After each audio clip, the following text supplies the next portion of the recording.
I love the shambling zombie.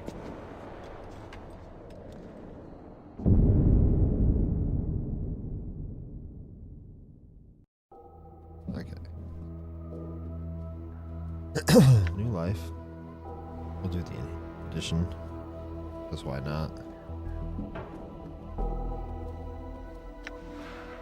Alright, so I know, for one, dump everything into here. We're gonna go a mage.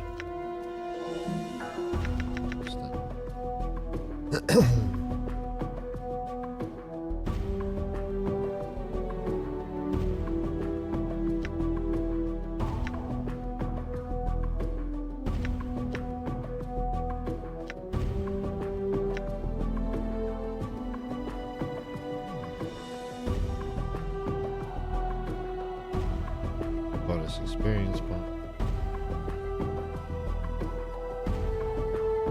Aids.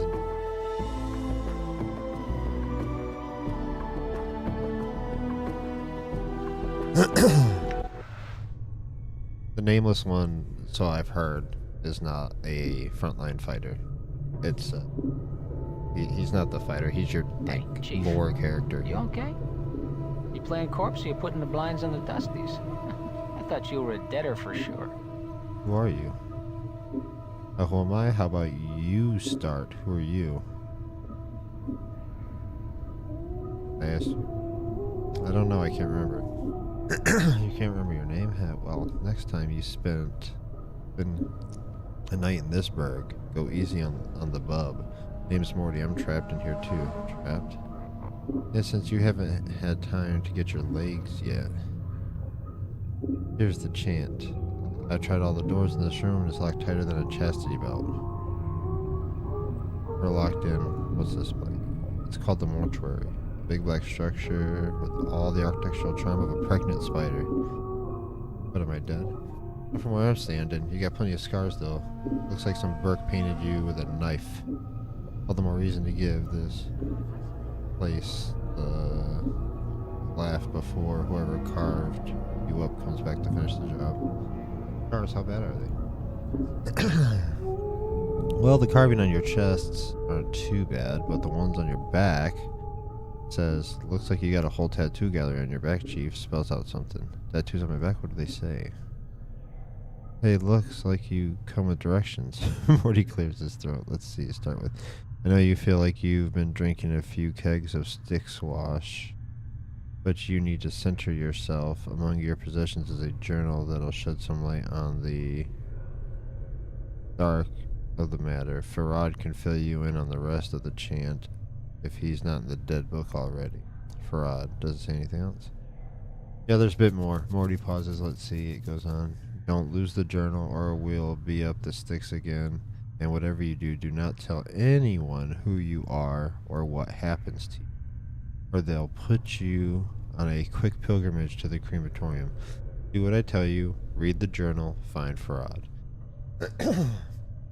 No wonder my back hurts. There's a novel written there.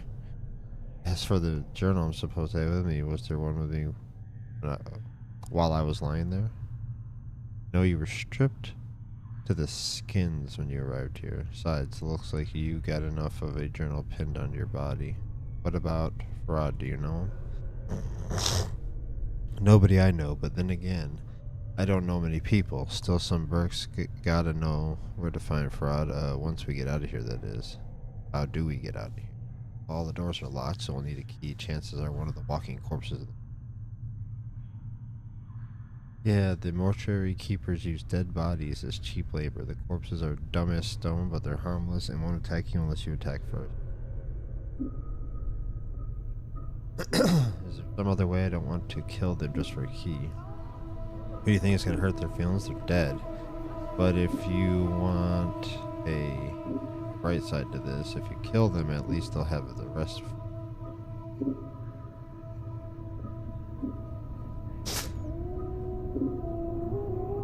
Well, before you do that, arm yourself. I think there's a scalpel on one of the shelves here. Okay, alright, I'll look for one. One last thing. These corpses are slow as molasses, but getting punched by one of them is like being kissed by a battering ram. If they start getting an edge on you, remember you can run. They can't. Use it and keep up some distance if you need to recover. Alright, thanks for that.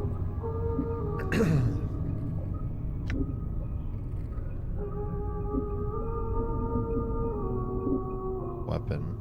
Bell. Item. Okay.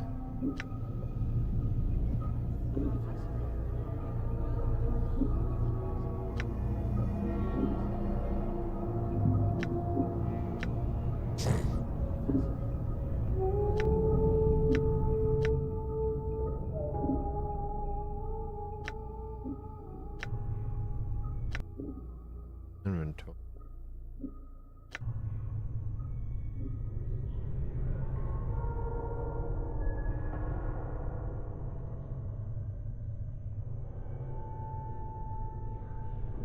Done.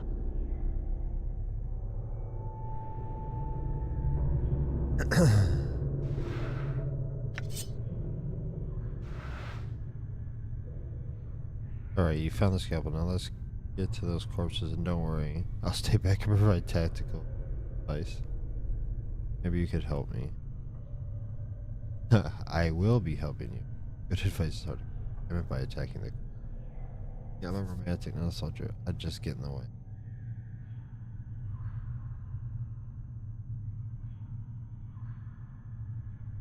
Time to introduce these corpses to the second death then. Let's...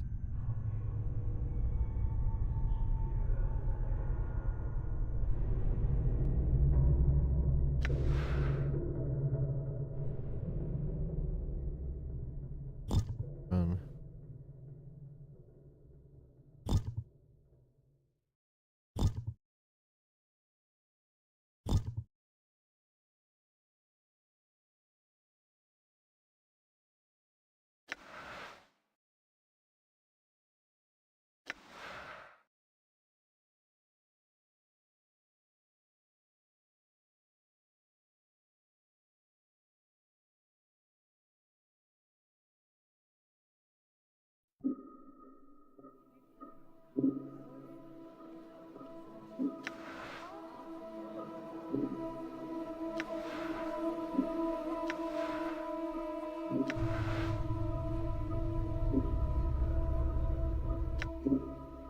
We are neutral.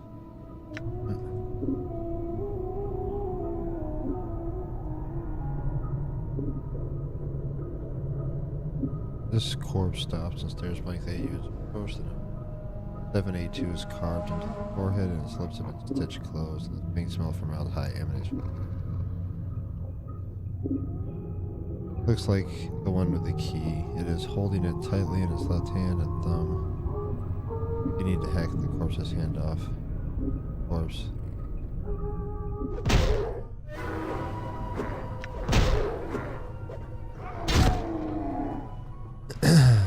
Okay, we'll take that.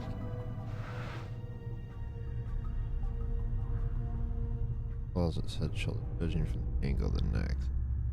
Hanged. The number 825 has been painted on the side of it.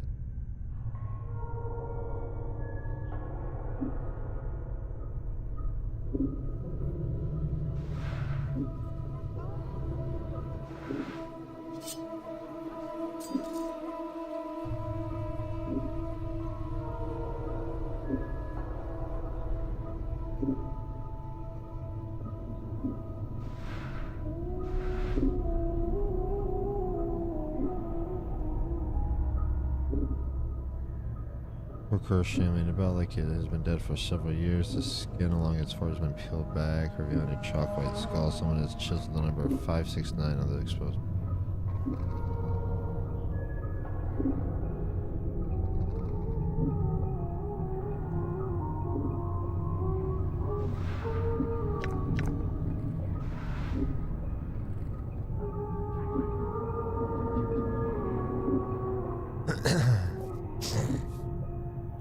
Some advice, Chief. I keep it quiet from here on. No need to put any more corpses in the dead book than necessary, especially the femmes. Plus, killing them might draw a caretaker. They call themselves the Dustmen. You can't miss them. They have a bunch of obsession with black and rigor mortis on the face. They are an addled bunch of ghoulish death worshippers. They believe everybody should die sooner better than later. Or if I escape. Weren't you listening? I said the Dusties believe everybody's got to die sooner than later. You think the corpses you've seen are happier in the dead book than out of it? The corpses I've seen here, where do they all come from? Death visits the plains every day, Chief. These shamblers are all that's left of the poor sods who sold their bodies to the caretakers after death. Before you said something, make sure I didn't kill any female corpses. Why? Well, are you serious? Look, Chief, these dead shits are the last chance for a couple of hardy bashers like us. We need to be chivalrous. No hacking them up for keys, no lopping off limbs, things like that. Last chance, what are you talking about? Chief, they're dead, we're dead. See where I'm going? No, I don't. Can't be.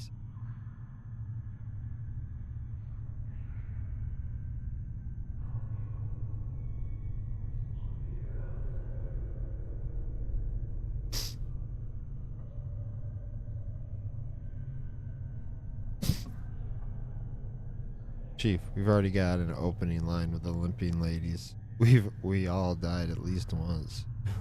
We'll have something to talk about. They'll appreciate men with our kind of death experience. Wait, did you say that before? That I'm not dead? Alright, you might not be dead, but I am. And from where I'm standing, I wouldn't mind sharing a coffin with a fine, sinewy cadaver here. I see here. Morty starts clacking his teeth as if in anticipation. Of course, the caretakers should part with him. It's not likely. Alright, I'll try to remember that. Look, Chief, it's obvious you're still a little addled after your kiss with death, so I got 2 bits of advice for you. 1, if you got questions, ask me, alright? Alright, if I have questions, I'll ask you. 2nd, if you're half as forgetful as you seem to be, start writing stuff down. Whenever you come across something that might be important, jot it down, so you don't forget. If I had a journal, I was supposed to have you do that. Start a new one then, Chief. No loss. There's plenty of parchment and ink laying around here to last you. Alright, it couldn't hurt. I'll make a new one then. Use it to keep track of your movements. If you ever start get cloudy on important things like who you are, or more importantly, who I am, use it to refresh your memory. Alright. Updated my journal. Updated my journal. Here we go.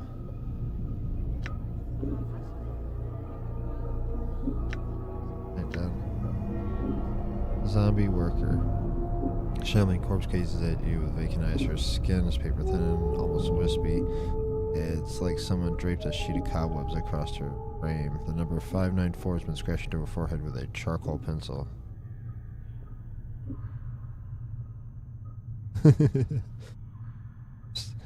You see the way she's looking at me, huh? You see that? That way she's following the curve of my occipital bone. In that blank-eyed beyond the grave stare. Are you blind? She was scouting me out. It was shameless the way she went.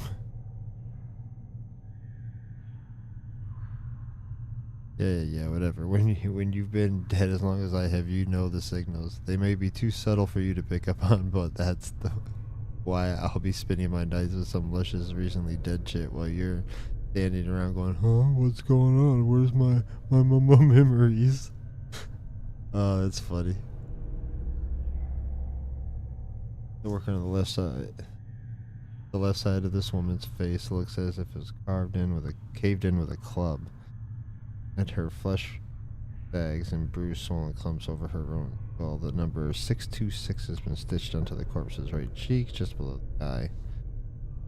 Oh, nice. Alright, farewell then.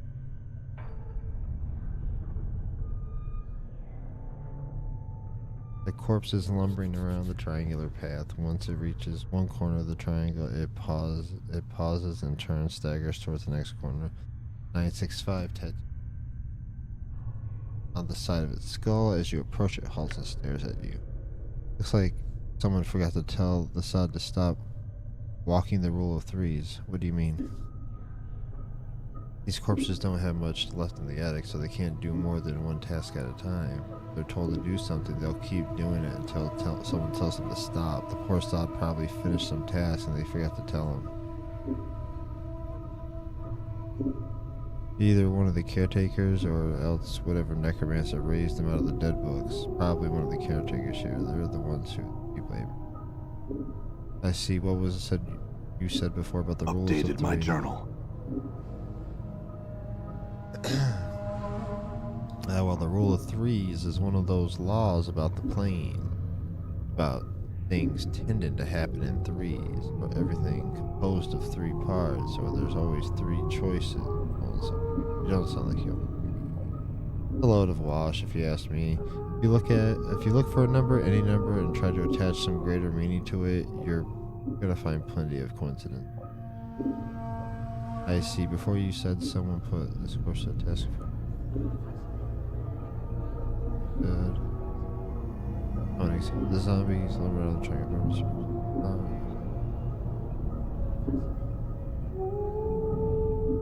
Alright, leave. Alright.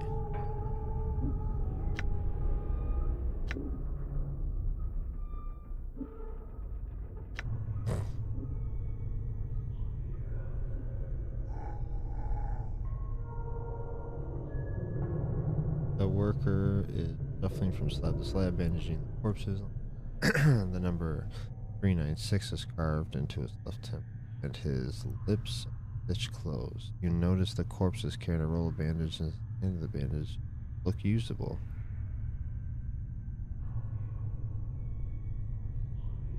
You snake your hand out and take the roll of bandages from the corpse's hand. The corpse doesn't even seem to notice. He continues going through the motion of bandaging the body.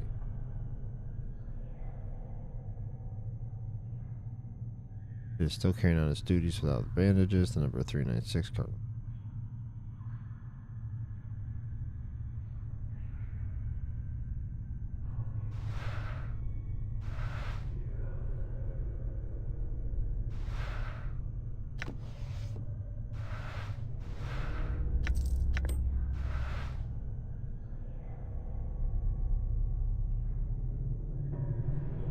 The female corpse is making the rounds from slab to slab, and in the room, her hair knotted in long braids, looped around her neck like a noose. Someone stenciled the number 1096 under her forehead, and her lips have been stitched closed. Braid. Okay. The number 1201 has been inked into the forehead of this corpse, and the ink running down his cheeks and jaws. As you follow the ink corpse's face, you notice it has run into stitchings, getting the corpse's lips and caught it, looking corner note stuck in the mouth. And pull it out. The note has mingled with the ichor in the zombie's mouth. If you tried to pull the paper out, if they crossed it, it would tear the paper to shreds, hacking up the corpse. Get at it, looks like it will destroy the note. You'll have to find a delicate way to remove the stitches. Use the scalpel to cut through the stitches. You deftly slice through the stitches, sealing the corpse's mouth and the jaws. The jaw sags open. You carefully pull the note from the corpse's mouth. Despite the condition of the paper, the writing on it still appears. Okay. Right. Let's see here. This is a foul-smelling note retrieved from the mouth of one of the mortuary zombies. It looks like it was sewn into the corpse's mouth by accident. Despite its condition, the writing is legible. Please do whatever the dustman reads. I beg you. I know of my legal obligation under the terms of the dead contract, but I am prepared to offer more than my signing fee. If you'll cremate my body rather than raising it, I have arranged for this note to be left with my body upon death. If you're reading this, then please use the note as instructed and accept the result of the exchange of the contract duty. But my contract numbers serve as the key.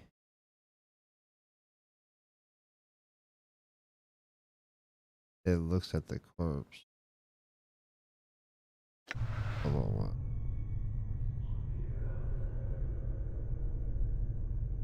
The foul-smelling note has a strange diagram beneath. Hold the corners of the series of strange marks on each. One mark on the upper right corner. 2 marks on the lower right. 3 marks on the lower left, and no marks on it. Okay, so it's.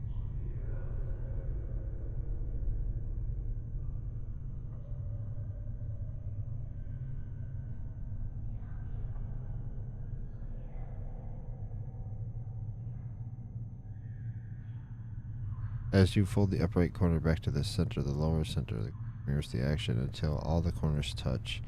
In the center, you watch for a moment, and the corners of the paper rise up, turning the note into a small four-sided paper pyramid. Open the sides of the pyramid. You peel back the sides of the pyramid, and the paper disintegrates to dust. Inside is a small triangle-shaped earring. It catches the light, gleams brightly. Take the triangle earring. Cool. Identify. Can't identify it. We'll hold on to that for now, because I don't know what it is, and I don't know if it's cursed. I don't even know if cursed items are in this game, but we're not gonna take a chance. Fuck. The smell of formaldehyde emanating from this corpse is particularly strong. It smells like it was applied recently, and with one good reason. This corpse appears to be in an advanced stage of decay, and her jaw is missing, and some of the flesh has slid off her skull, revealing the number 1072 chiseled to the bone. And this one's seen better days. Corpses that respond to your voice. The fact that it has no jaw may have something to do with it. Either that, or it may simply have nothing to say. Okay. I think we talked to all of these. I know we talked to this one, right? The 96. Oh yeah, nice. Okay, let's go talk to this one. Here. Like this. Nothing in there. Okay. The walking corpse has the number 1004 carved into its forehead. Its mouth has been sewn tightly, and the chemical reek of fresh formaldehyde hangs out around it. Despite the pallid, sunken features and lifeless, milky eyes, it is clear this was once a young, handsome man. Alright. He doesn't have anything to say.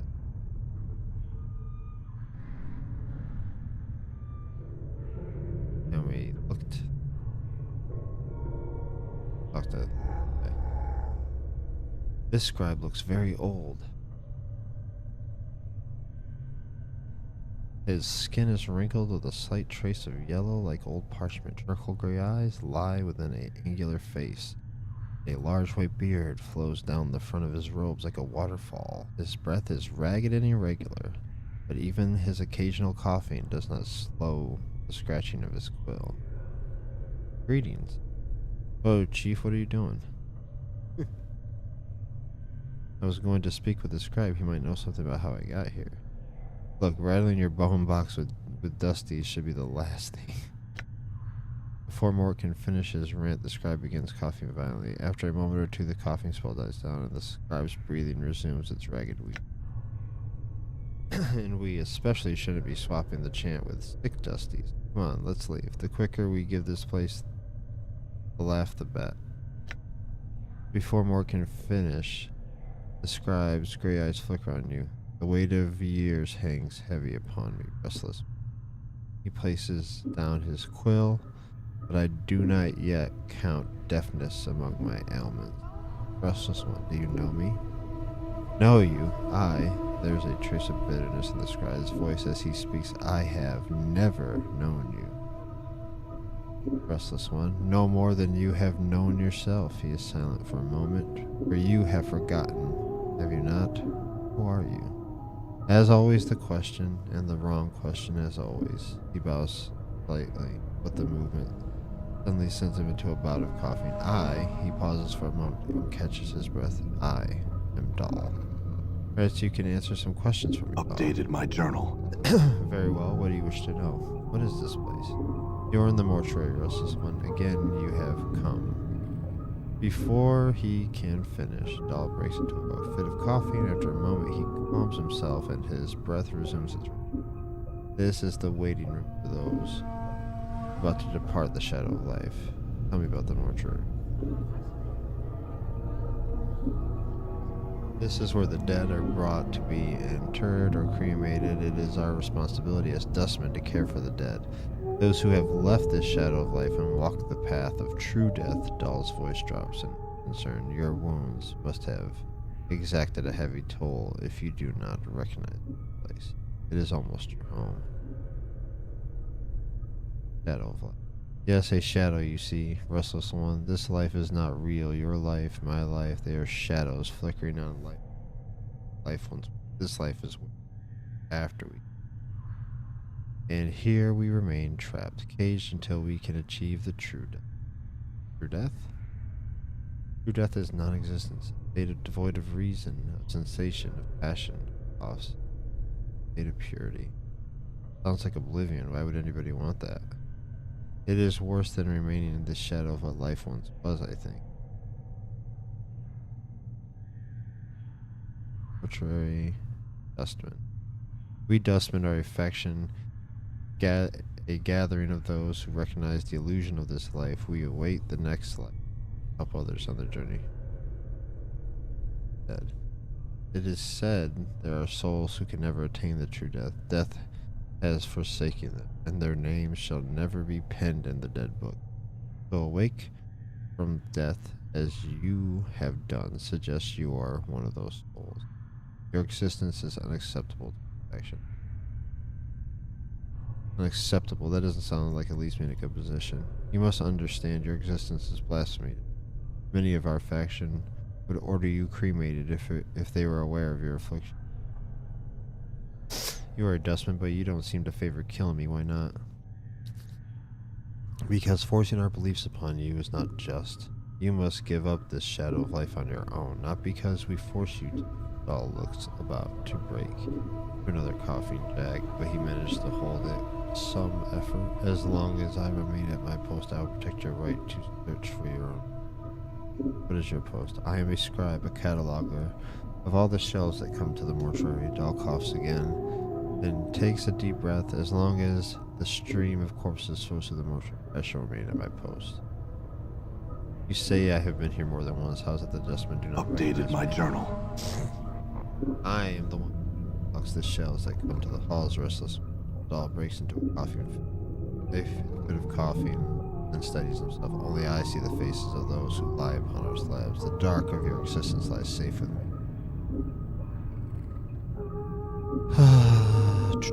True death sigil. Sigil is our fair city resident.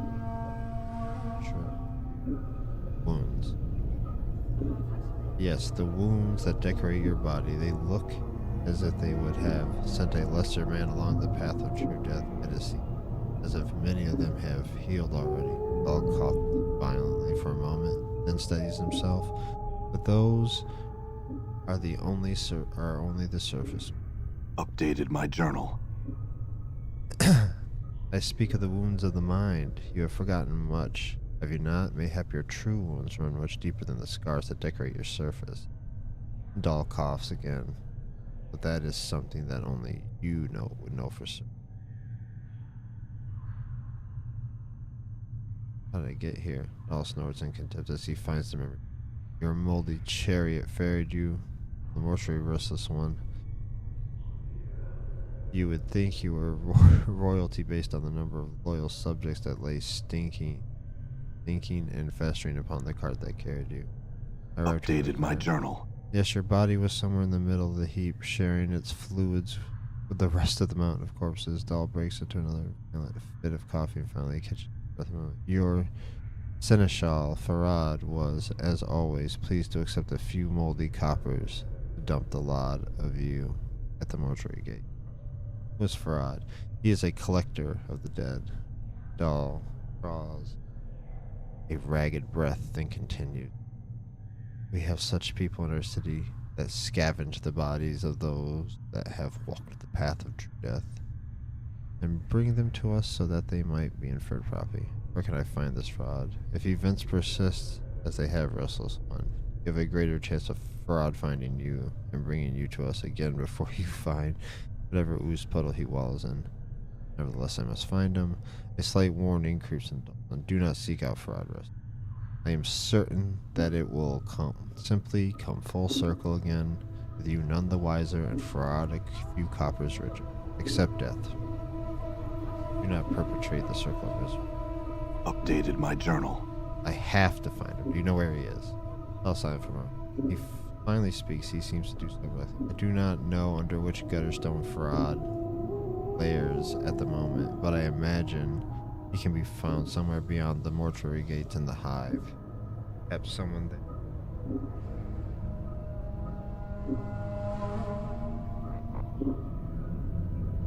Doesn't sound like you like fraud much. There are some I respect. Restless Mundal takes a ragged breath and steadies itself. Fraud is not one of them. He wears his ill repute like a badge of honor and takes liberties with possessions of the dead. He is a knight of the post, cross-trading filth to the lowest sort. Knight of the post. A knight of the post to Dalkos, a thief. All fraud brings to our walls comes stripped of little less than their dignity that they possessed in life. Fraud takes whatever he can pry from their stiffened fingers. Did Fraud take anything from me? I'll pause. Most likely. Are you missing anything? Especially anything of value? His voice dips as he frowns. Not that Fraud would take exception to anything that wasn't physically grafted to your body. But sometimes even that is not enough to give his greedy mind pause. I'm missing a journal. Journal, if it wasn't of any value, then it is likely in the lives of Fraud's hands. Yeah, that's my question. Can you tell me how to get it? The front gate is the most obvious exit, but they will not let anyone other than a dustman pass. All breaks into a back coughing. One of the guides by the front gates has a key to it, but it is unlikely he will open it for you unless you're extremely persuasive. Yeah, some other questions. Updated my journal. I know scant little of you, Restless One. I know a little more of those that have journeyed with you and who now lie in our keeping. All sides. I asked you no longer ask others to join you, Restless One. Where you walk, so walks misery. Let your burden be your own. There are others who have journeyed with me, and they updated my journal. Do you not know the woman's corpse interred in the memorial halls below?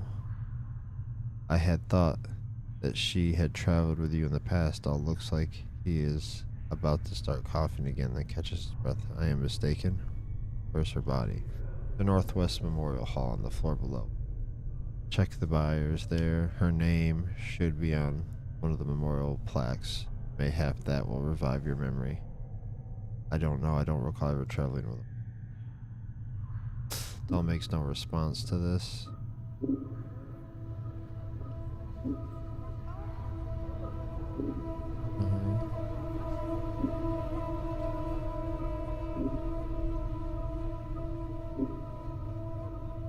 I'm a scribe, cataloger of all the shells that come from portrait, Dalkos. Okay. You sound ill, are you not well? I am close to the true death, Restless. I will not be long, for I pass beyond the eternal boundary and find the peace I have been seeking. I tire of this mortal sphere. Dog gives a ragged sigh. The plains hold no more wonders for such as I. Eternal boundary, the boundary between the shadow of this life and the true death. I see. Okay. Nothing. Farewell. As you turn to leave Dalsby, know this, I do not envy you, Restless One. To be reborn as you would be a curse that I would not bear. You must come to terms with it at some point. Your path will return you here. Dahl coughs, the sound rattling in his throat. It is the way of all things flesh and bone. And perhaps we will meet again, Dahl.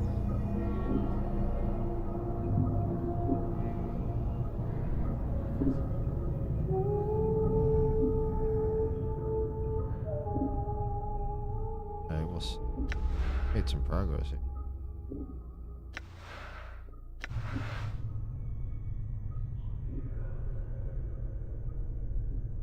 This huge corpse is standing silently in a corner of the room, facing the wall. He looks like a heavy-set man in his early years, judging by the condition of the body. He died only recently. The freshly stitched number on his forehead is 1664. Corpse looks like it's been serving a librarian carrying a huge stacks of books in his arm. Name of the books. The books appear to be mortuary ledgers, none of them in particular. As you search through the text, however, you notice a loose page folded between two books. You are suddenly struck with the feeling that someone's tucked it in there to hide it. Take the page. The page doesn't look like it belongs with the ledgers. It looks like it belongs to in a log book. The tear is clean as of the knife, so you suspect the page was moved on purpose. Read. You take a moment to read through the page. It is a list of dead bodies brought to the mortuary and logged in the receiving room. All the entries appear to be recent arrivals. Take the page with you. Yeah.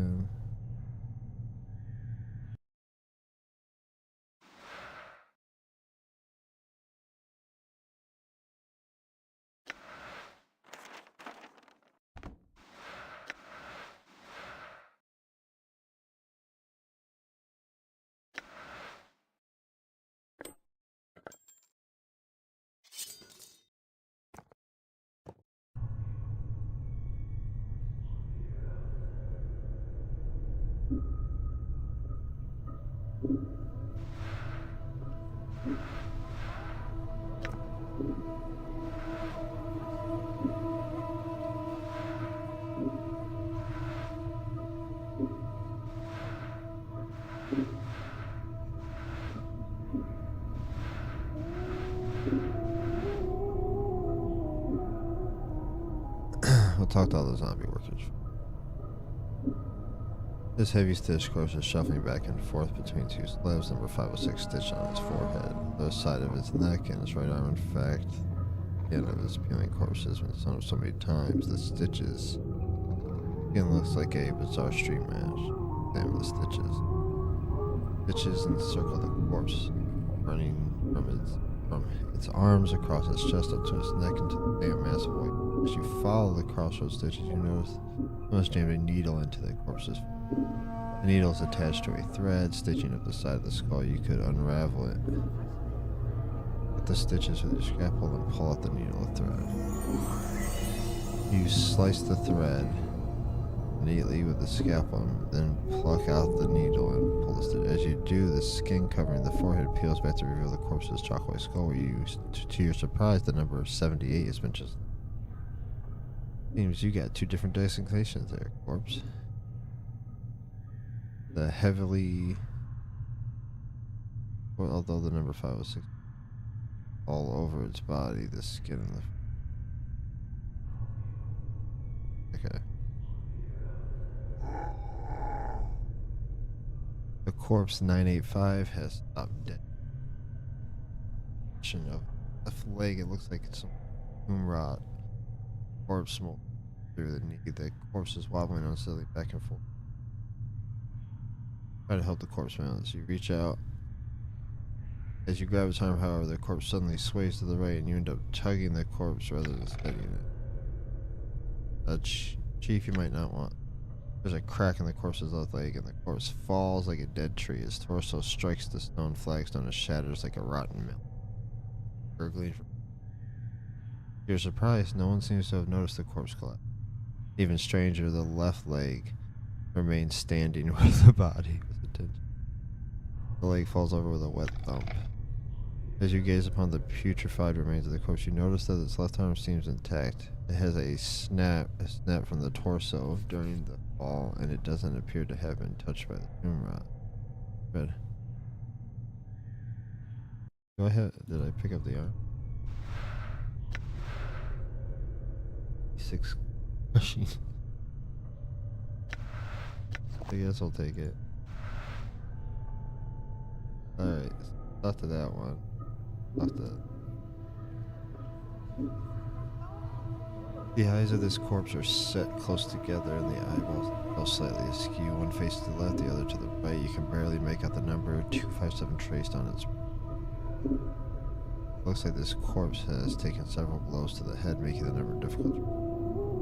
You get Okay. Oh, let me talk to her. TV. See a slight young woman, pale features, sunken flesh around her cheeks, the necks make her appear as if she's starving. She seems intent on dissecting the corpse in front of her, prodding the chest with a finger.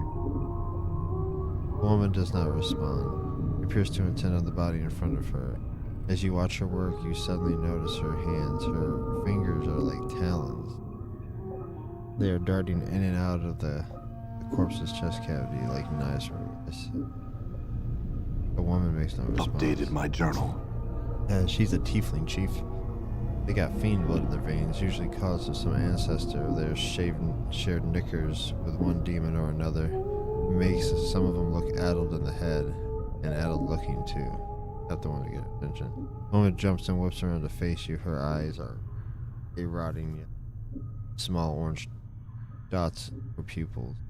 As she sees you, her expression changes from surprise to irritation, and she frowns at you. She doesn't seem to have heard you. She leans forward, squinting as she can't quite make you out. Whatever is wrong with her eyes must make her terribly nearsighted. You, she clacks her taloned fingers together, then makes a strange motion with her hands. Find thread and embalming juice. Bring here. Go. Okay. Updated my journal. And she heard you. The dusty chip might be short of the hearing, Chief. Let's lay off, shall we? Okay, yeah. Okay, we don't have embalming fluid. We got the needle and thread, though. Okay. And embalming fluid.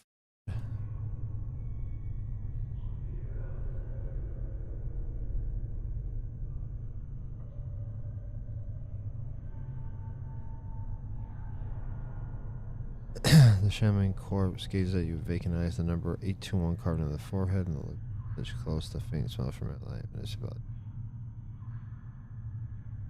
As you address the zombie, it blinks in surprise. What? You're not a zombie. Updated my journal. The zombie is trying to respond behind you, stitched lips.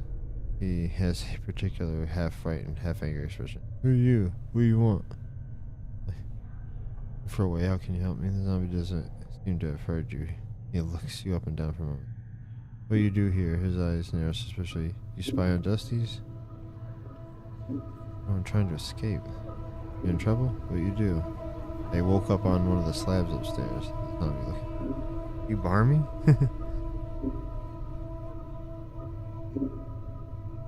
He's wondering if you're crazy, loco, a cackle addled, and so am I.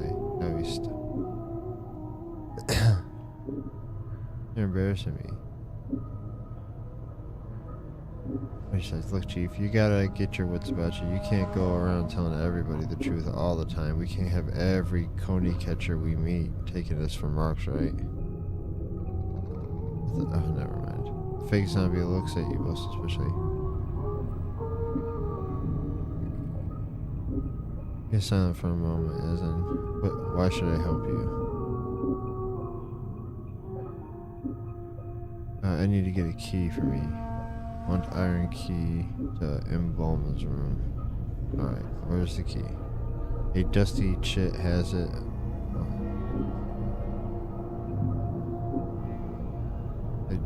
A dustman woman with yellow eyes and blades for fingers. I already met her in the embalmer. Hold on, I'll go back Updated my journal. Key shortly. If you're caught, don't say nothing about me or me gut you in your sleep. Get your damn key. Or you best watch your threats, you hear me?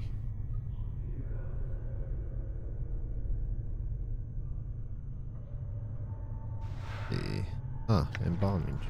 Nice.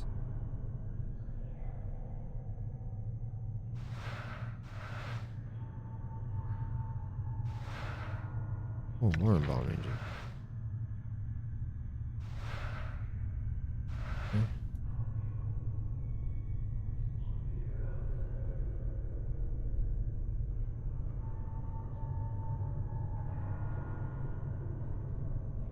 Door's locked. We'll need a key.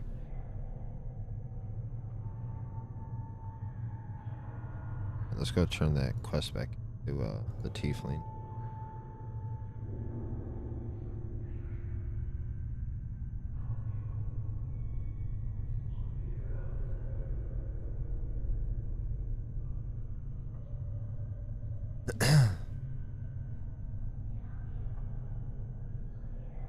Updated my journal. You feel a prickling along your scalp, then suddenly you're swimming brilliant until standing in front of a freshly slain corpse.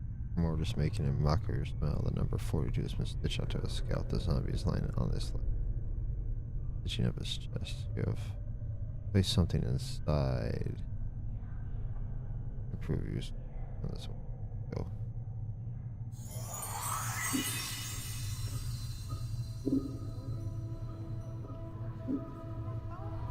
Stitching. Tap her to get her attention. She turns, sees you, then frowns. Dumb zombie. Flags her taloned fingers together impatiently, then stitching. Fine thread and balmy juice. Give her the thread.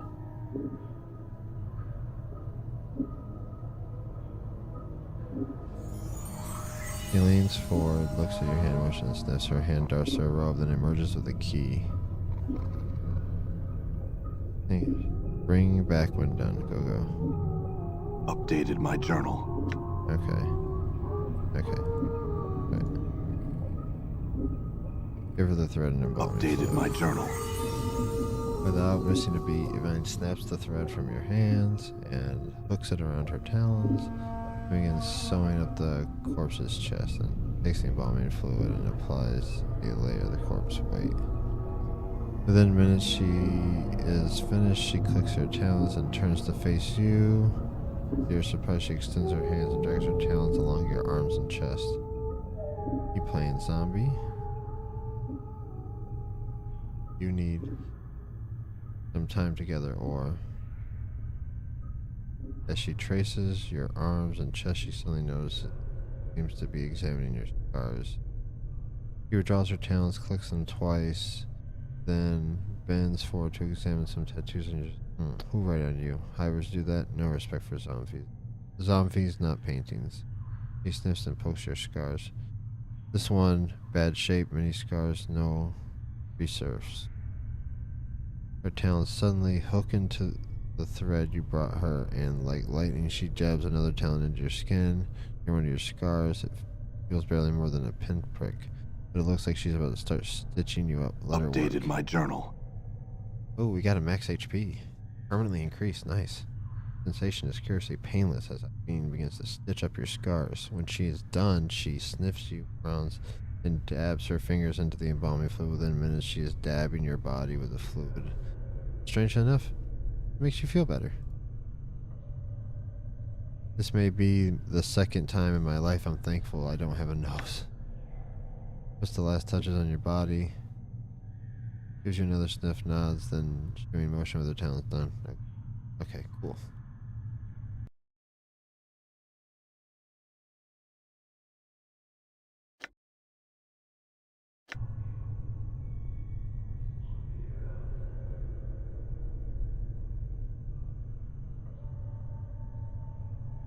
Give him the keys. We need to find Zambi 42.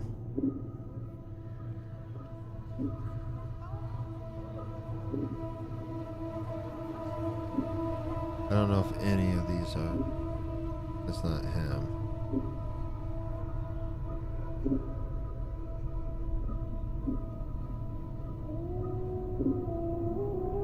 Nope.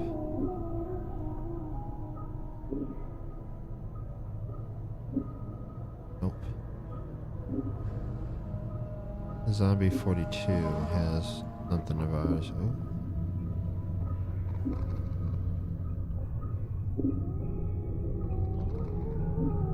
Okay.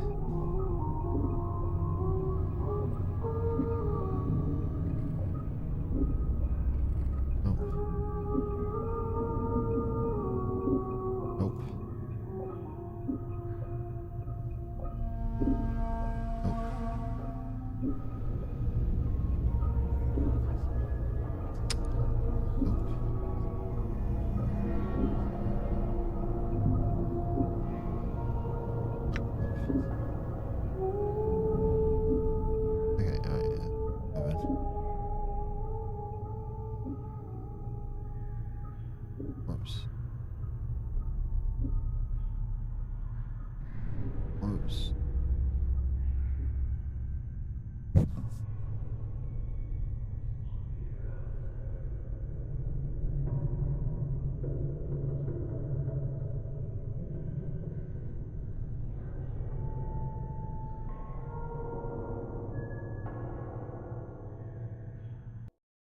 got the key, right?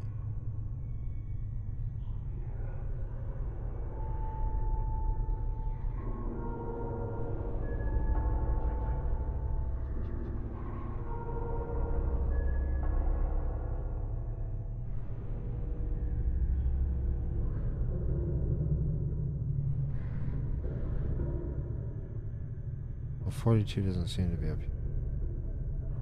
Go upstairs. And then we'll give this guy the key.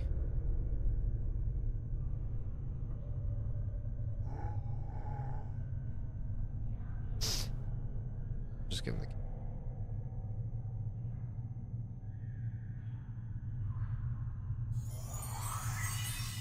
No, wait. Good, good. Updated my journal. Escape through portals here.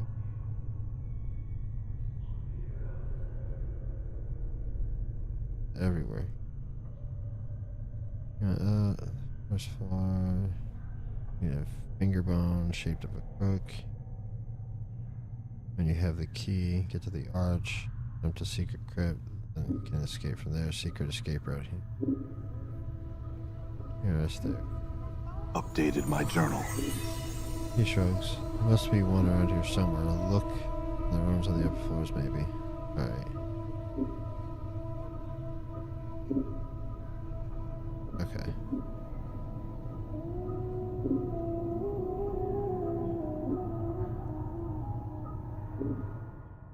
Alright.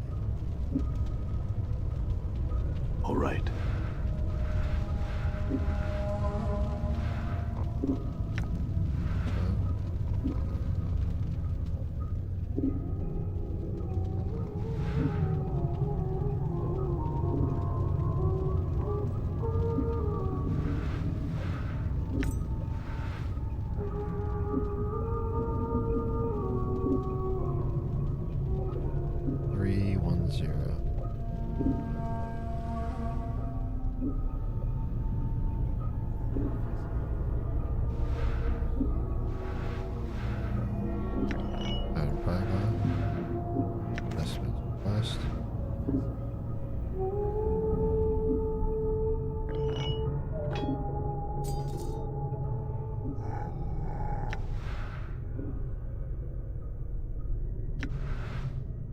Forced it.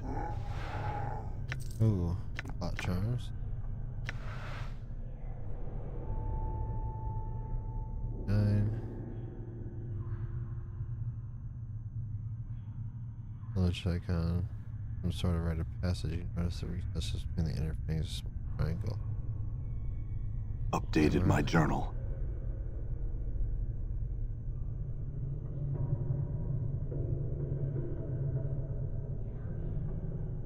Okay.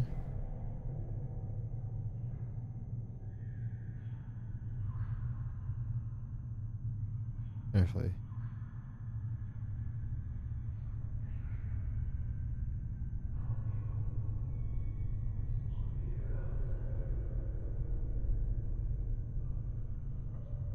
Let's go.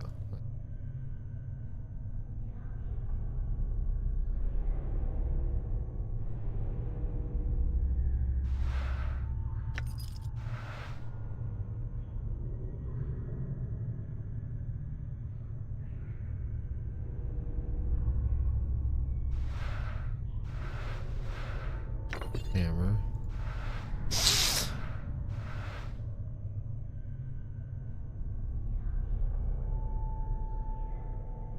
Hey, the corpse. Right. Hang on. Okay. All right.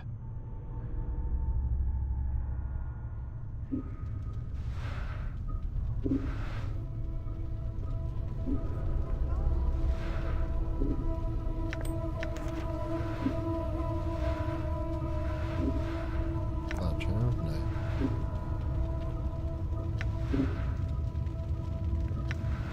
Forced it. There we go. That's the bone charm we needed. There it is. Okay. So we're just gonna do this to clear inventory. Huh?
I'm gonna go back downstairs.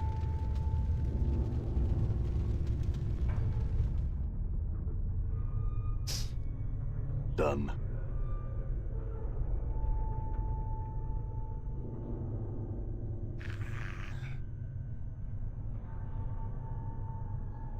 Okay. What's this?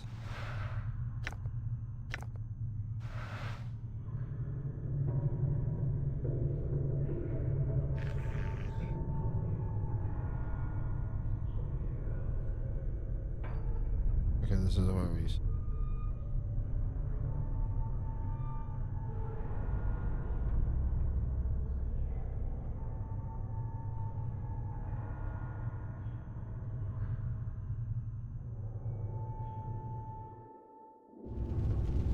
What's up? Good as done.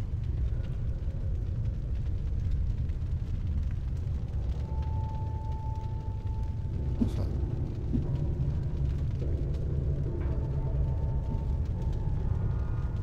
Yeah, sure, why not? I'm gone. Okay. Huh? Good as done.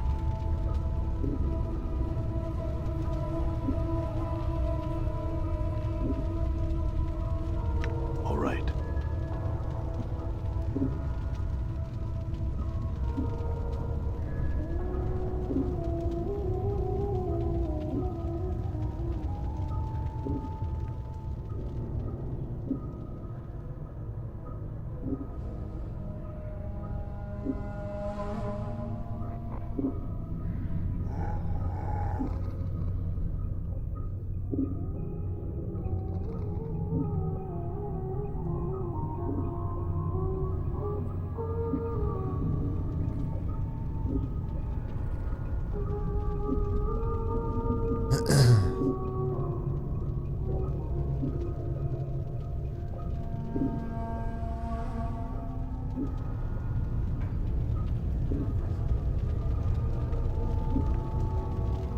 What? Sure, why not?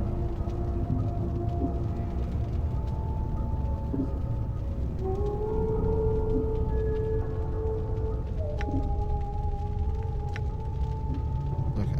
Okay. Done. Alright, let me just do one quick.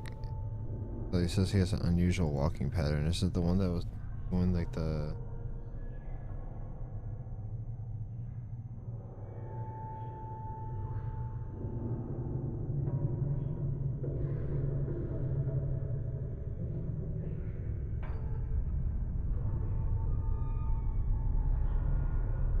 I think these are the strong. It's this one. No.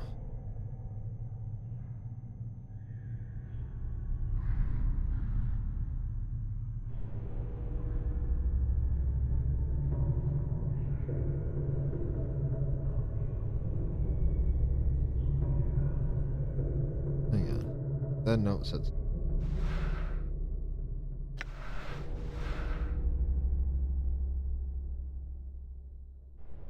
Examine the skeleton. Oh, the skeleton. Skeleton, not a Zambo. Skeleton. Okay.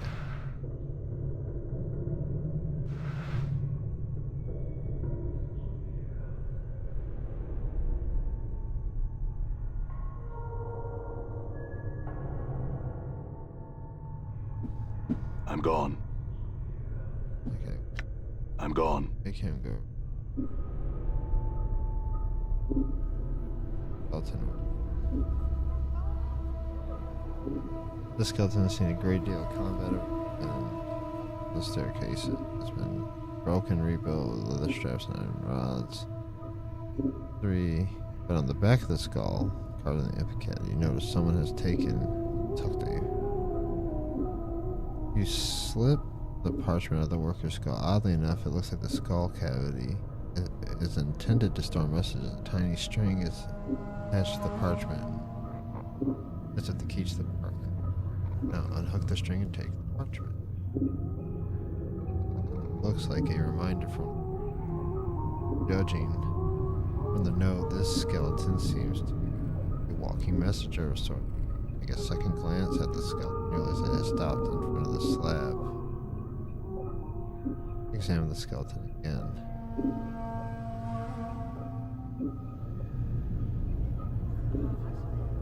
Looks like it's now let's go carefully.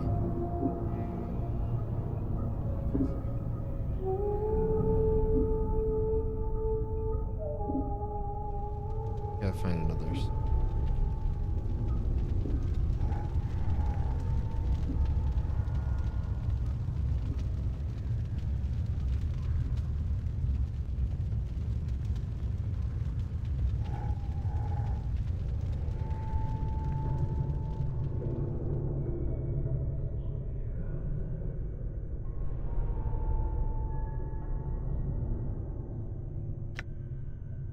Okay, I don't think it's up here. There's no skeletons in here. Done.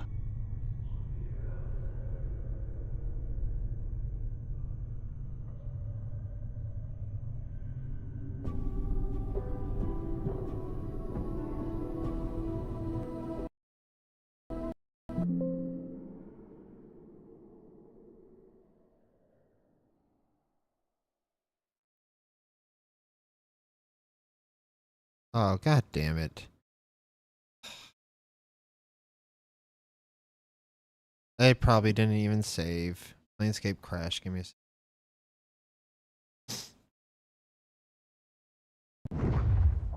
I have to do all that shit all over again. Okay. Completed. Inventory. Okay. All right.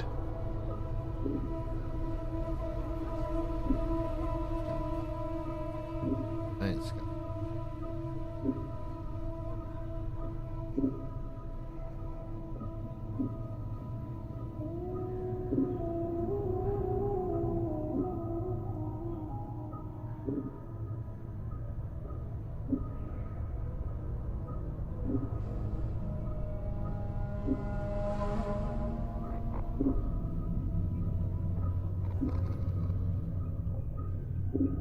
Runes and weave their way across the breastplate at the most basic level. The runes are lesser armor and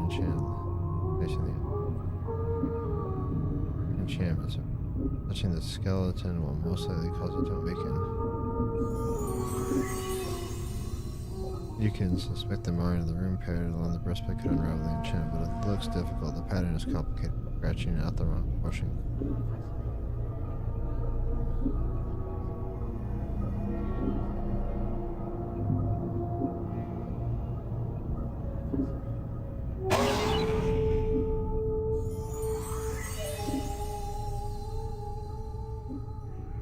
Others too.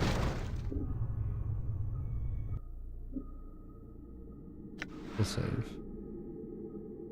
Oh, there is autosave. Thank God.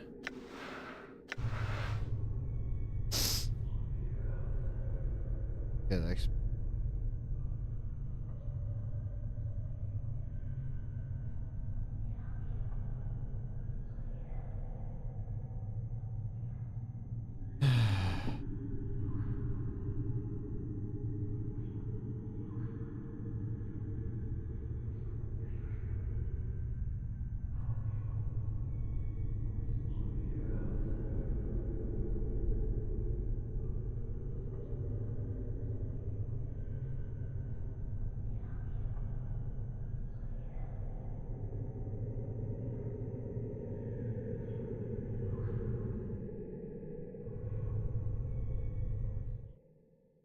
Done.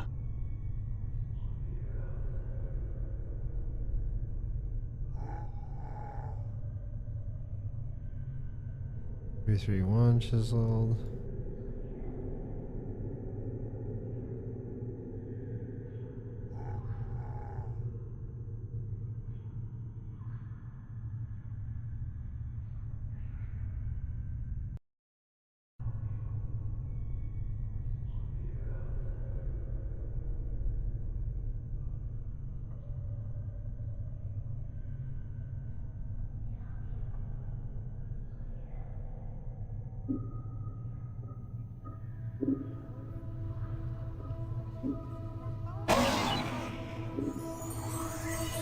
feel stronger.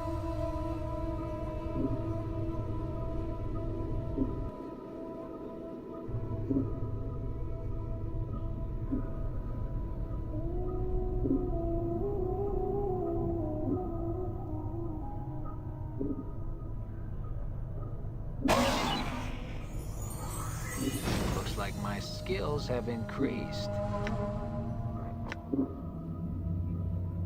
Level up.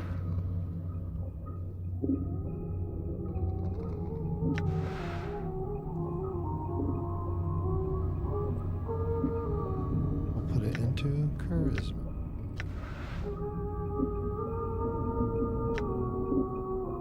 Level up.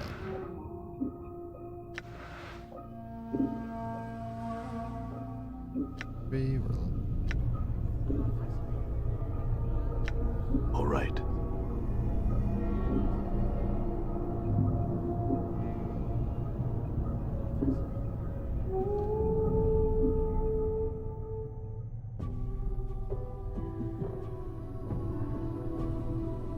Here, you see a strikingly beautiful ghostly form before you. Her arms are crossed, her eyes are closed. She has long, flowing hair, and her gown seems stirred by some ethereal breeze. As you watch, she stirs slightly, and her eyes flickers. You! Greetings. What Her is it that eyes- brings you here? Have you come to see firsthand the misery you have wrought? Perhaps in death I still hold some shred of use for you, my love. I know you. The spirit makes a begging motion with her hands. How can it be that the thieves of the mind continue to steal my name from your memory? Do you not remember me, my love? The ghost stretches out her arms. Think, her voice becomes desperate again. The name, Dionara, must evoke some memory with you.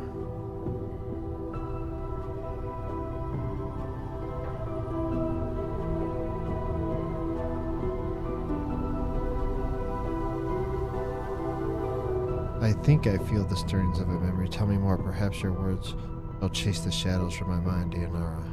Oh, at last the fates show mercy. Even death cannot chase me from your mind, my love. Do you not see your memory shall return? Tell me, how can I help you? You know who I am. You are both one blessed and cursed, my love. And you are one who is never far from my thoughts and heart. Blessed and cursed, what do you mean? The nature of your curse should be apparent, my love. Look at you, she points. Death rejects you. Your memories have abandoned you. Do you not pause and wonder why? I'm still trying to get my bearings, actually. So, I know that you once claimed you loved me, and that you would love me until death claimed us both. I believe that, never knowing the truth of who you were, and what you were. What am I?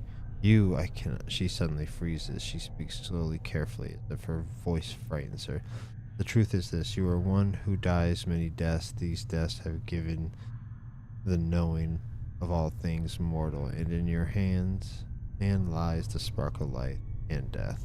Those that die near you carry a trace of themselves that you cannot bring forth. As Dionara speaks the word, a scrawling sensation wells up in the back of your skull. You suddenly feel compelled to look at your hand.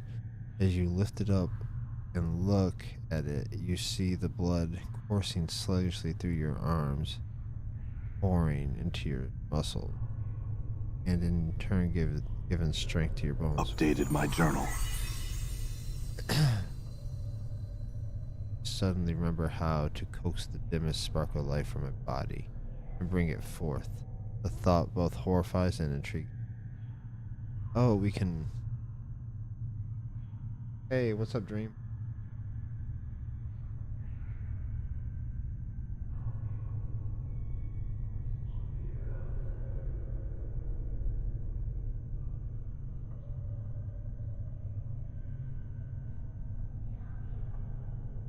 You just see this. As you're about to ask the other question, it catches in your throat. It occurs to you that if you tell her you're looking for a escape route, she may be abandon it. You're going to ask her how to leave. You'll be delicate with it. You know I'm in danger. Can you guide me to places? I shall return as soon and to speak to you.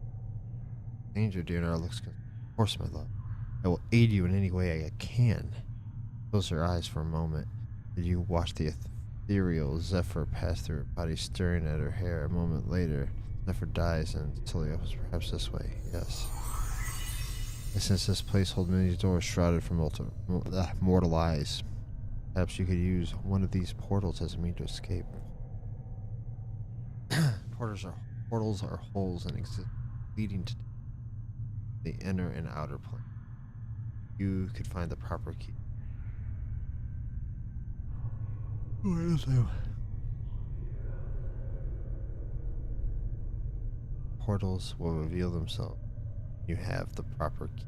Fortunately, the almost ocean of dagger of silvered glass. Grab a cloth, attune you hum, dear. Hear that the dustman. I see. Hold a moment. I have learned. And what you have lost, I have retained. I have not divulged all I know. My sight is clear, whilst you fumble in the darkness for a spark of thought.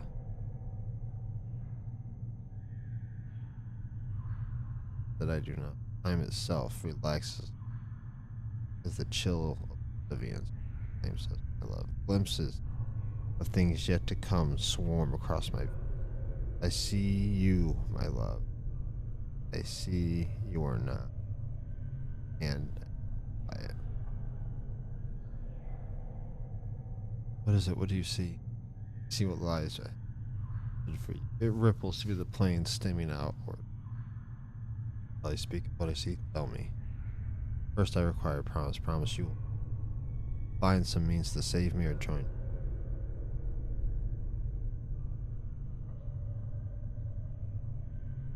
This is what my eyes see, my love. Unfettered by the shackles of time. You shall meet enemies 3, but none more dangerous than yourself in your full glory. They are shades of evil, of good, and of neutrality, given life and twisted by the laws of the planes. You shall come to a prison built of regrets and sorrow, where the shadows themselves have gone mad. There you will be asked to make a terrible sacrifice, my love. For the matter to be laid to rest, you must destroy that which keeps you alive, and be immortal no longer. Destroy what keeps me I alive. know that you must die, while you still can. The circle must come to a close, my love. You were not meant for this life. You must find that which was taken from you and travel beyond, into the lands of the dead. Updated my journal. I do not doubt your ability to rise from the dead. I do believe that every incarnation weakens your thoughts and memories. You claim you have lost your memory. Perhaps it is a side effect of countless deaths. If so, what more will you lose in successive deaths? If you lose your mind, you will not even know enough to realize. You shall truly be doomed.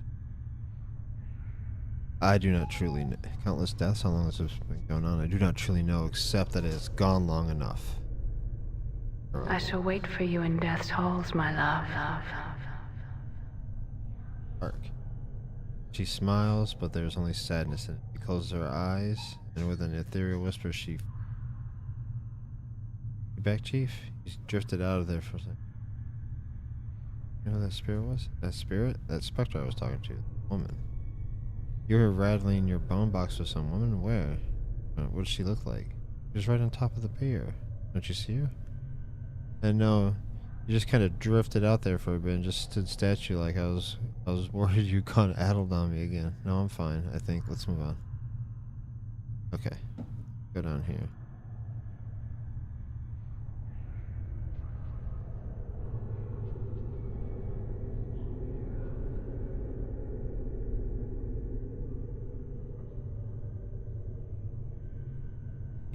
You there, hold! Hold!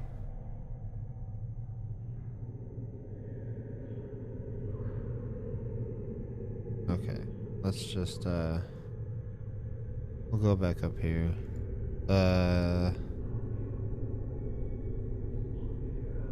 What's in this room up here? Oh. I guess that's the that's the portal.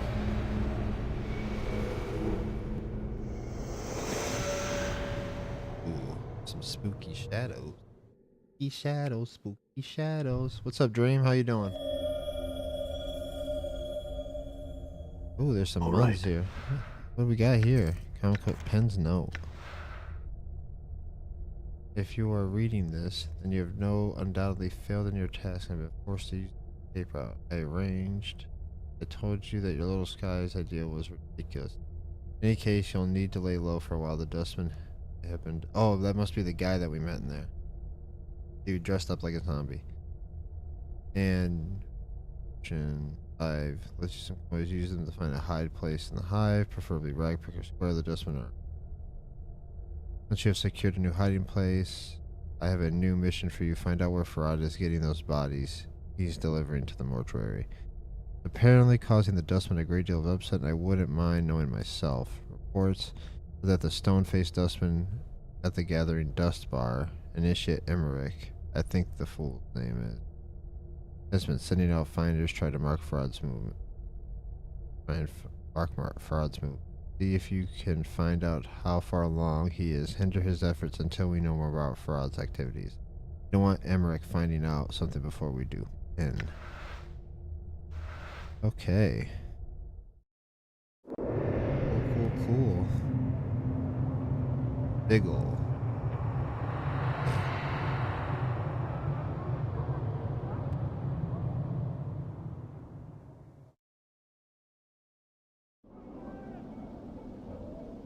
Okay, I'm gonna go grab my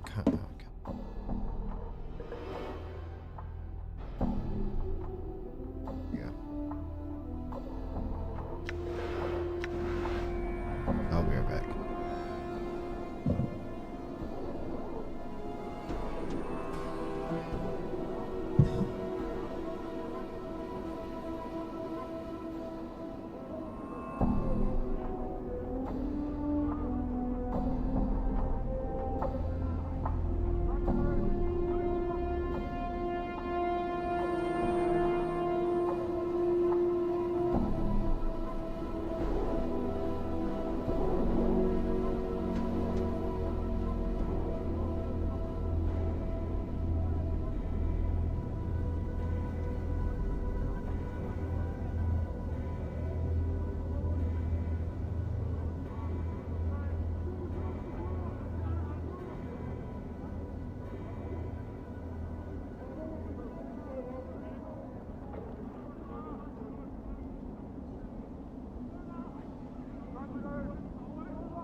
Yeah, I'm back. Done. Picking company better. Oh, sorry. I'll leave again so you can enjoy the music. Well, thanks for the follow.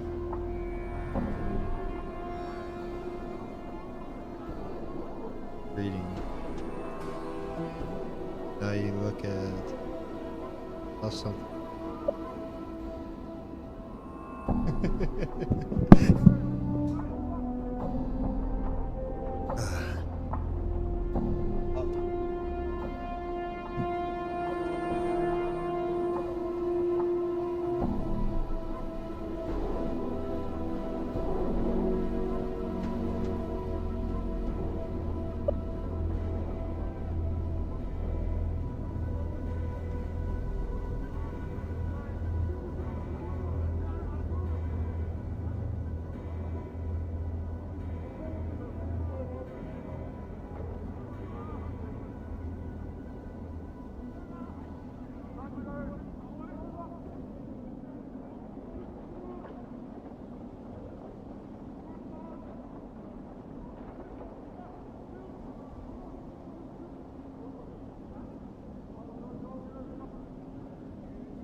Yeah, I know. Yeah, he's a good boy.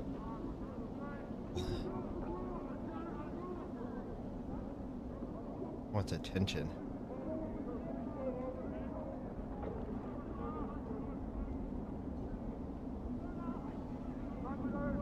Stop biting. Stop biting.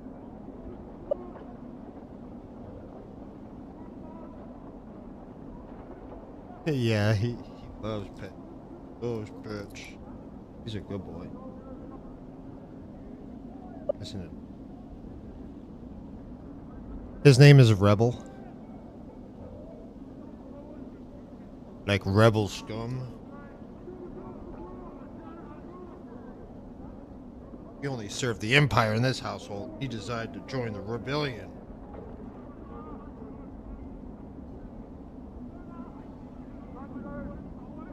Feel good boy. Gonna be a Jedi. Up lightsaber.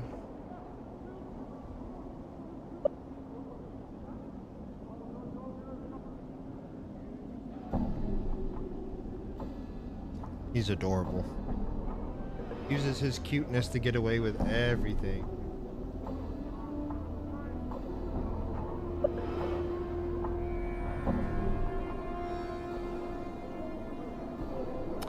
Well, he's a good boy sometimes. He acts like a rebel. Boy. Mama's coming home soon. Mama.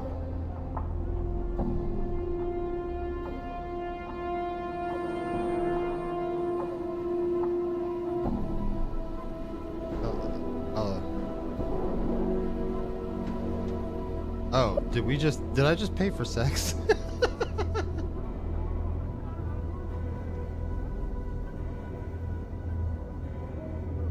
Yeah, Mama's at work right now.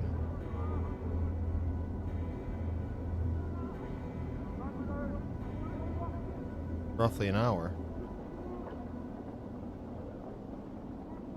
Soon to him.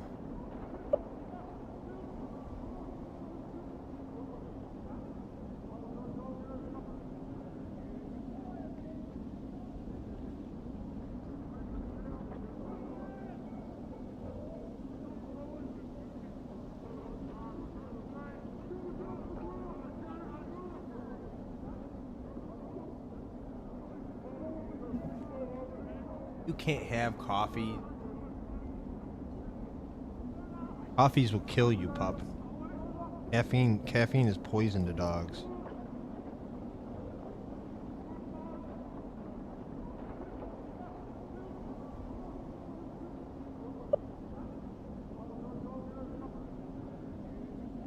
Oh yeah, you can just call me Palinado.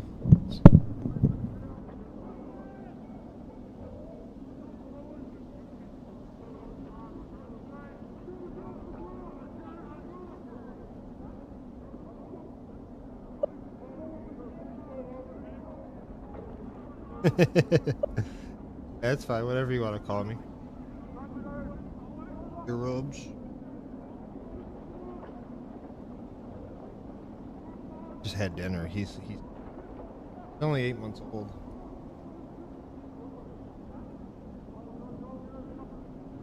Pretty soon we're moving into a house so he can have a yard, so he can have an apartment. Boy. Being good now. He's torn up so many of my controllers. Ooh.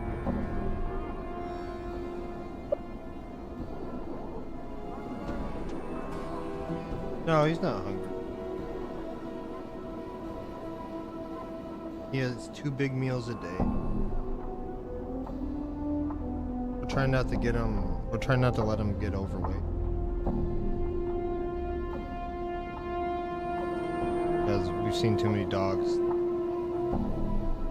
have just been. So we try to keep him on a schedule. So we feed him twice a day. We feed him once at 7 o'clock in the morning and once at around 5:30. It's the second time's not exact. It's between 5 and 6 o'clock.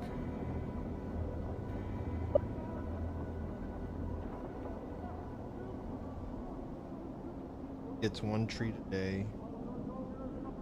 1 treat a day. So we can manage. Still a growing boy. We're trying to keep him on that schedule.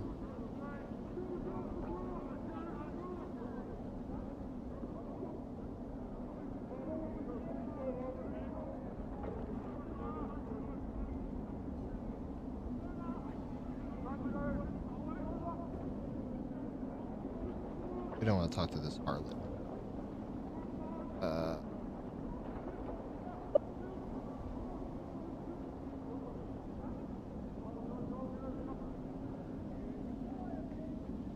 Yeah, I'm planning on making some corgi ones. I'm really good at pixel art, so I'm gonna be doing some corgi. I just have to take time to do them. Yeah, boy. What's wrong?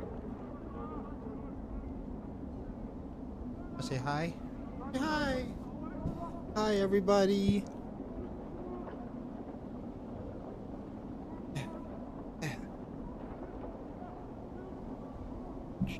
My name Rebel.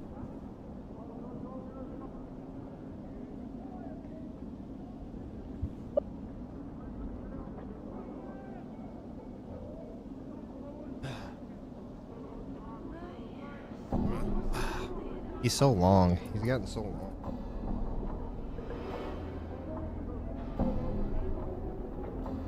He is tired though.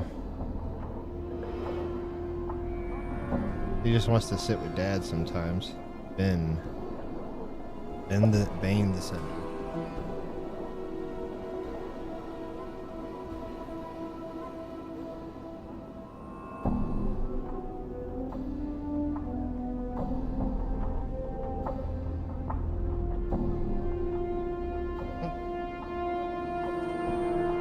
My microphone.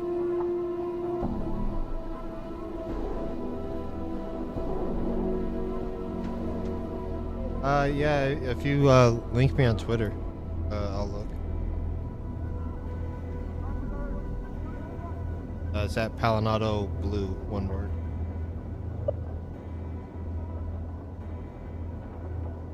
Yeah, it's his. I feel bad because I work nights, so I stay up at night all the time. So I think his sleep. He sleeps a little bit at night and a little bit during. When we get our house, he'll be able to run around the yard.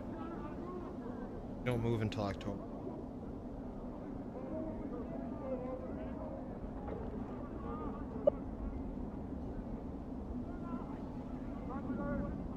Yeah, that's the only social media I have. I don't have Discord or anything like that.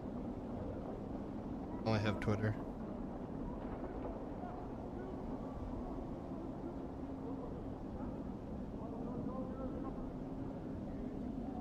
Yeah, heavy set man with sharp features, clean expression, huge frame. Has an effeminate look about it, like other residents. Bathed recently. Stop licking. Don't lick my pants.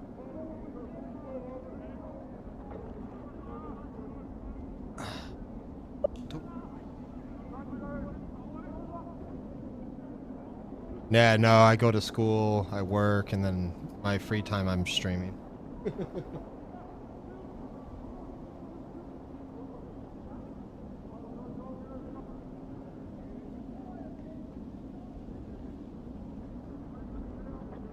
I'm pretty. My schedule's pretty packed.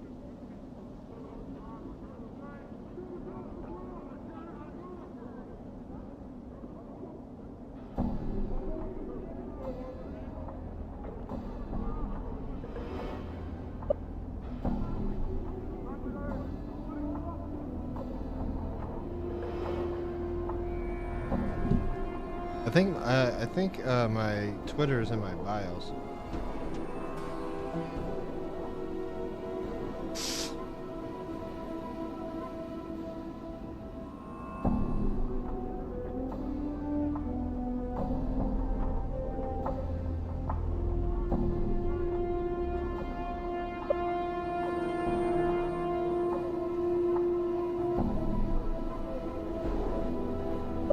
Just followed you there.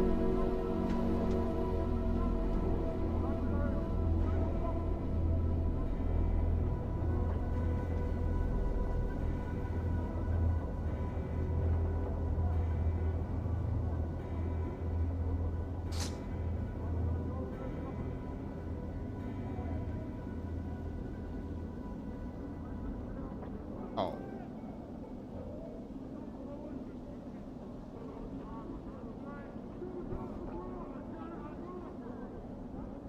Gotta clean this.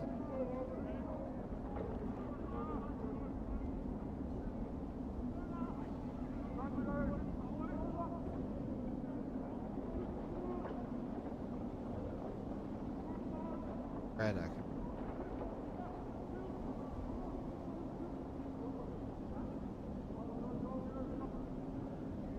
Could it be you have heard of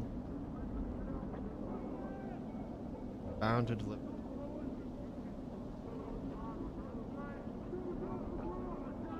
That's long. Fortunate.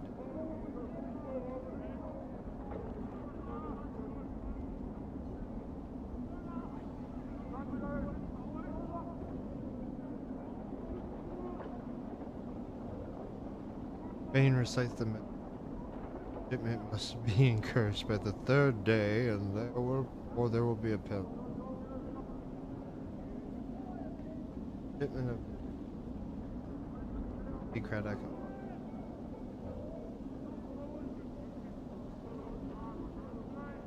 Said to be a stern features that he is overseeing 5 marketplace.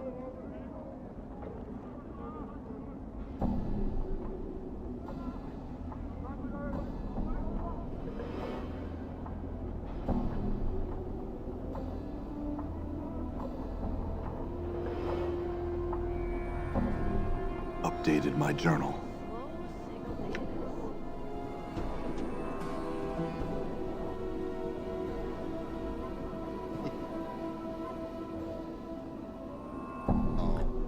No. I like kisses. Oh, you're not dumb. My name's weird. Mwah. Mwah. Mwah. Mwah.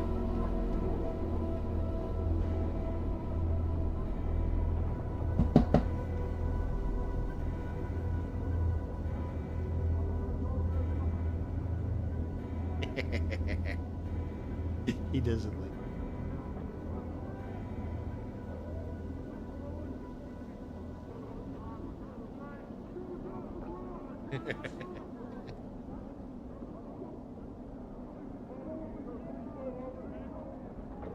No, it hurts you.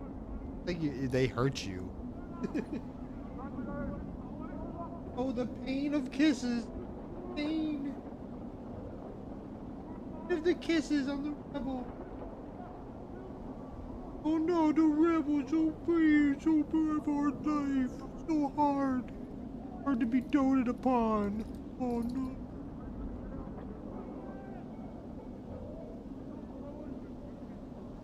I get treats and I get food. So hard. I get pets, walks.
Alright.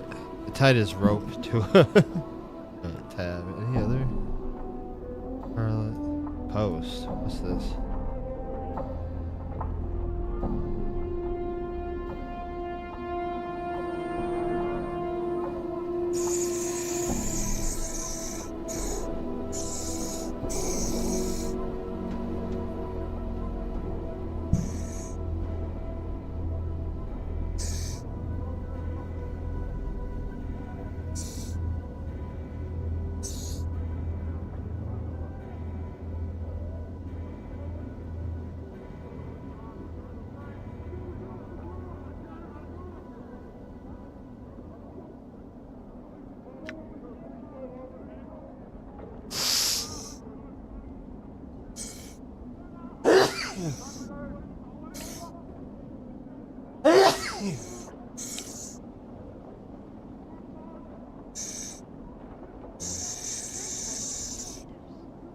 Maybe I could gut a Dusty.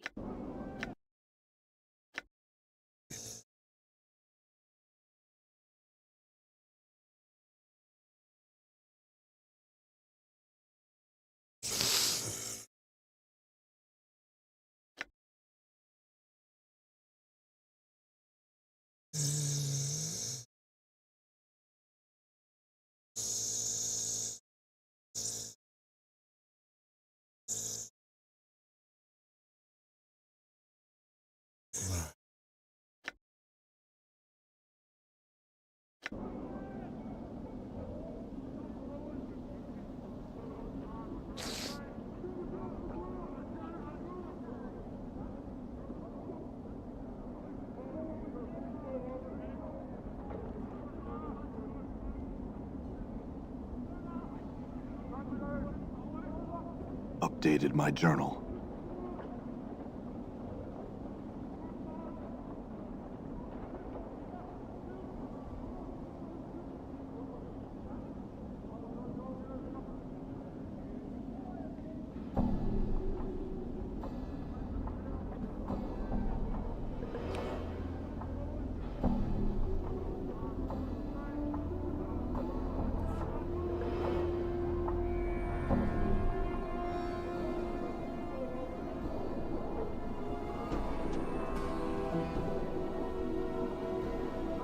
Every door has a key.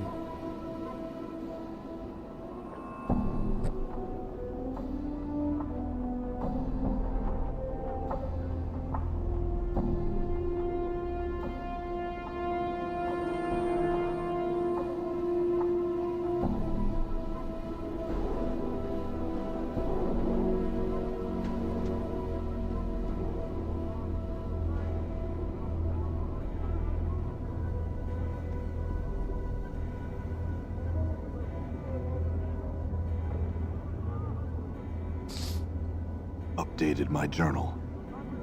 Updated my journal.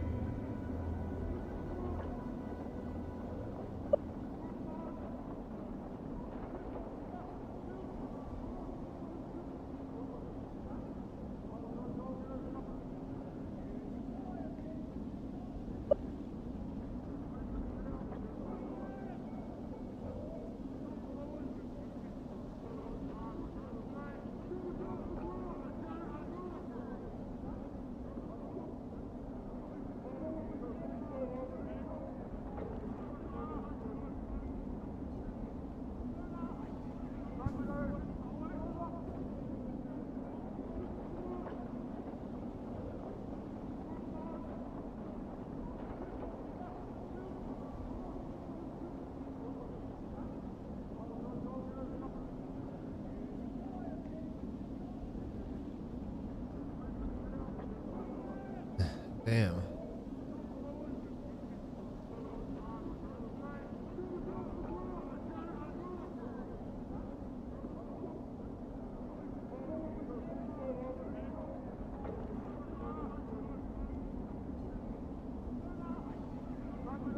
Jesus Christ, 30 years.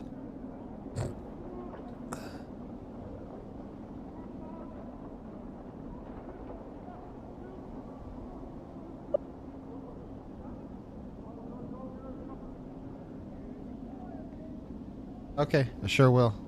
I'll look at it when I go on break to eat dinner with my wife or something.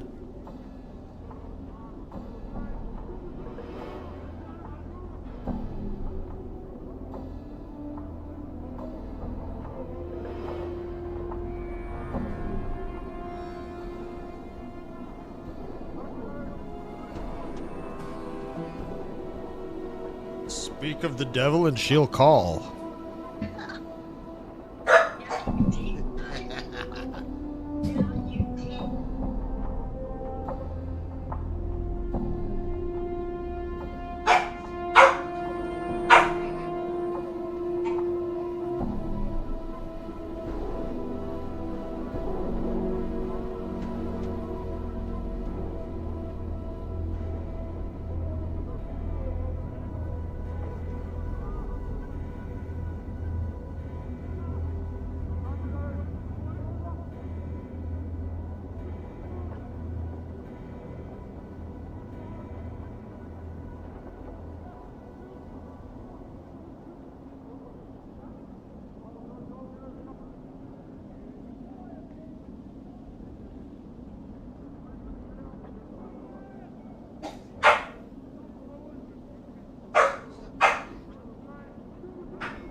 I love you.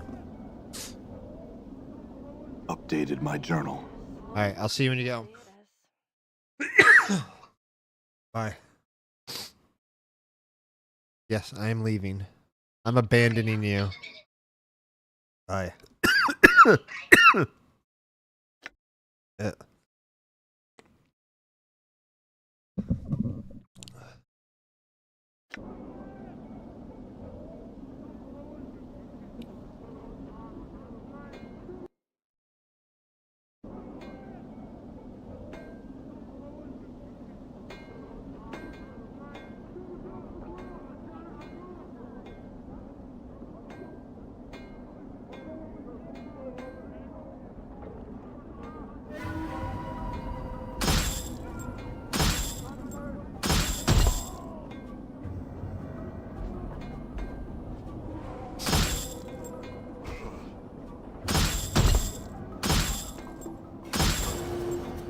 See that?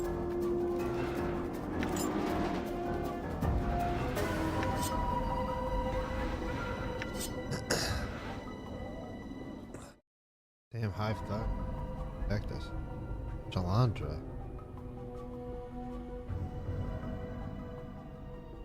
Look at you. I'm gone.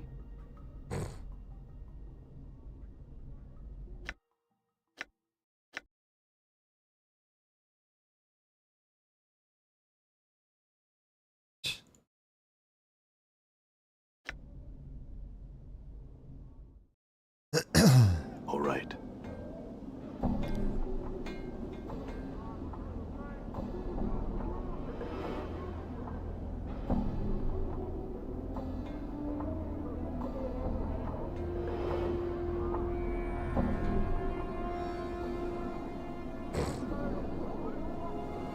This.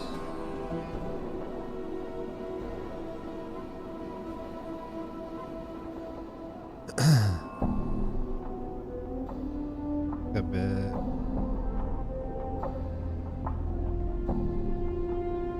Reading.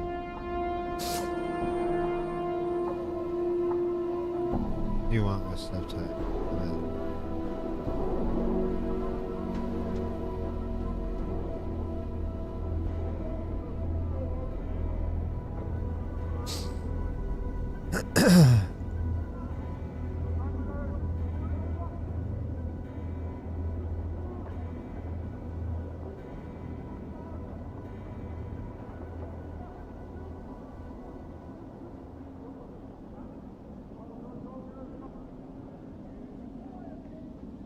Updated my journal.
I see.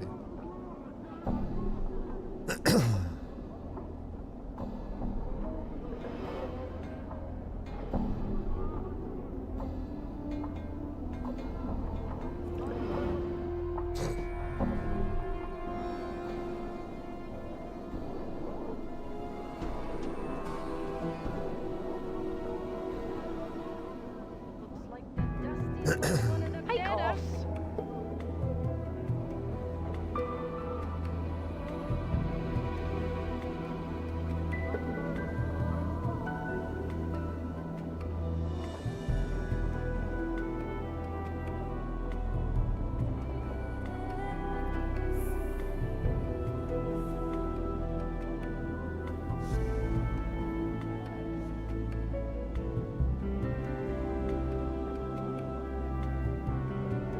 I've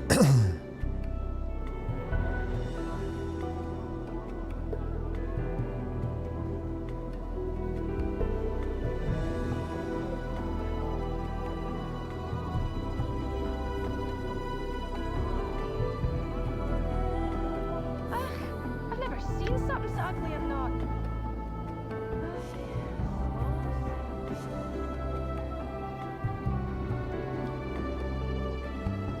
Hey, watch it, Chief.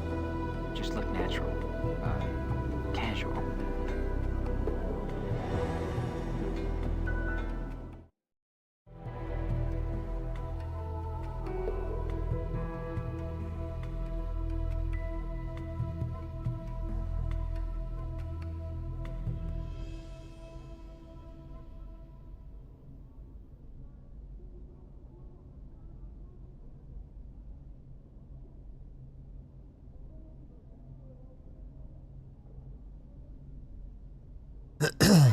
Damn.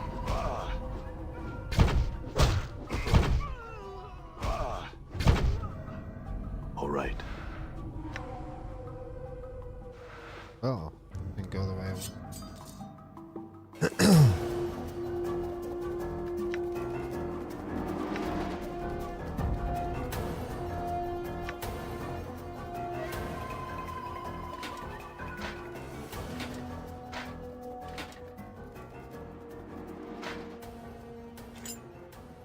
Put that on there.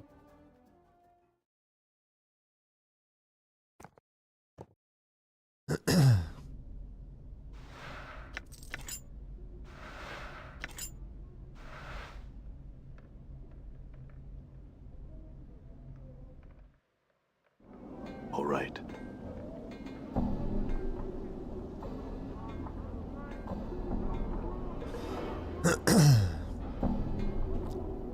The dog.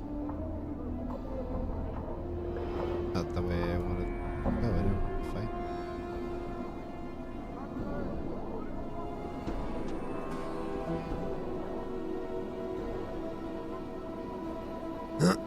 Let's go in here. Chief, what are we doing in here? Let's say we just give this place the laugh, all right? Done.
I'll be right back, guys. Taking the pup out.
Alright, be back in with.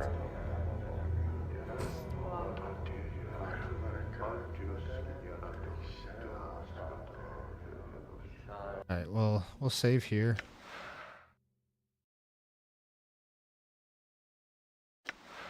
And I'm just gonna call the stream right now because we gotta leave to go get my dog a leash because he just chewed through it. Just chewed through his leash. I'll be right back.